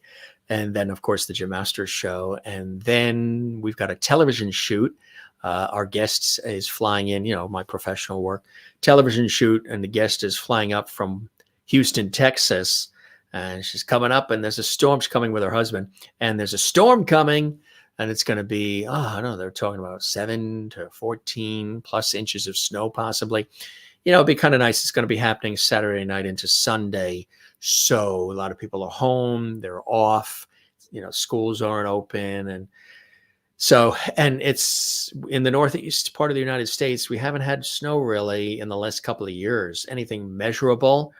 So you do got to have it, so we don't have a drought in the summertime, but it's a hefty one that's coming our way. And so it'd be nice. We're going to go out and maybe build an igloo like we did when we were kids. We'll have some fun in the snow over the weekend. And Maureen, who is in a place where it really doesn't snow, and if it does, it's worldwide news, Phoenix, Arizona. And she says, this has been such a fantastic evening in Levity Hall. It was so wonderful to hear David's stories and see his beautiful creations. Thank you, Jim, for having him as your guest. Hashtag porch light on. We always keep the porch light on for our guests and our viewers. Thank you. Great show. Thank you, Jim. Great to be back in Levity Hall. Kathleen Walker, thank you that. I'm laughing because turtlenecks get rid of turkey neck, LOL. Cheyenne Smith. David was talking about that with the turtleneck he was wearing, and that's why he pulled it up. It was funny, and it's funny that you point that out. That is something else. You guys are great. Thank you again for all the New Year greetings and so much more. Marsha Watson watching. You are delightful, David. Been a pleasure to quote unquote meet you. Absolutely. And yeah. And you guys have been we've had a lot of new folks joining us as well. Again, we welcome all the new viewers. There have been thousands of folks. We have an international audience, United States, Canada, Mexico, all throughout North America. Everybody watching in South America and throughout beautiful Europe and Africa and Asia and Australia and all around the world. What a fabulous interview. I love you, David Josef. And Jane, thank you for watching us as well. And welcome to the Levity family, the Jim Masters Show live series. We appreciate you having here as well. And Carla watching from beautiful Brazil. So talking about South America, she watches. And it's so nice to see you as well, Carla, in Brazil. We love when you're here. And Carla's been with us for a long time there in beautiful Brazil in South America. And let's see, Lisa Barrett watching as well. Thank you, Lisa. We love having you here. We love our friends in the UK. And Albert, thank you, Albert, for joining us. A well-deserved interview of one of Boston's greatest and best. Thank you, Jim, for recognizing David. The pleasure is all mine here on the Jim Masters Show Live. And welcome to the Jim Masters Show Live series. We appreciate that. Good stuff. And Jane says in Sweden, it's been snowing for several days and nights now in Sweden. And thank you again, Kathleen Walker in New York City, for your generous support. And there's several of you that do that regularly, and you're duly noted and appreciated, and that helps us greatly. And so love to you all. Absolutely. We once again thank our very special guest, David Josef, joining us live from the greater Boston, Massachusetts area. Renowned fashion designer and so much more. Good guy, one of the good guys. And it was a real pleasure having him here on the show. Check out our other past episodes where, again, we did a wonderful tribute to Dick Van Dyke. We also did a fabulous, at the end of the year, they always do the memorials, taking a look at all the folks of note who have passed. And Tina Turner last year, and Cindy Williams, and Lisa Marie Presley, and Bob Barker, host of The Price is Right. And we did spectacular tribute episodes with special guests to all of them. A really wonderful one celebrating the life of Tina Turner, another one celebrating Cindy Williams, another for Lisa Marie Presley, and another one celebrating Bob Barker, the iconic game show host of The Price is Right, and so much more. And you can see those episodes archived on our YouTube channel, Jim Masters TV, as well. So we're going to scoot off. we'll be back with another great episode coming up live. And again, you can always see these archived on our YouTube channel. So if you come in late or you ever miss anything or something is in progress, you can see it all in its entirety on the YouTube channel. Love the shirt and vest. Thank you very much. I appreciate that. Really, really, really appreciate your words and your support of our series. You are watching the Jim Masters Show Live series. Thanks for being with us, folks. We appreciate you being here. We'll see you on the next episode. And for all of us here, I am your host, Jim Masters, thanking you for your time this time. Till next time, we'll catch you on the next one right here in Levity Hall on JMS. Be well. Love you all. Take care. And cheers.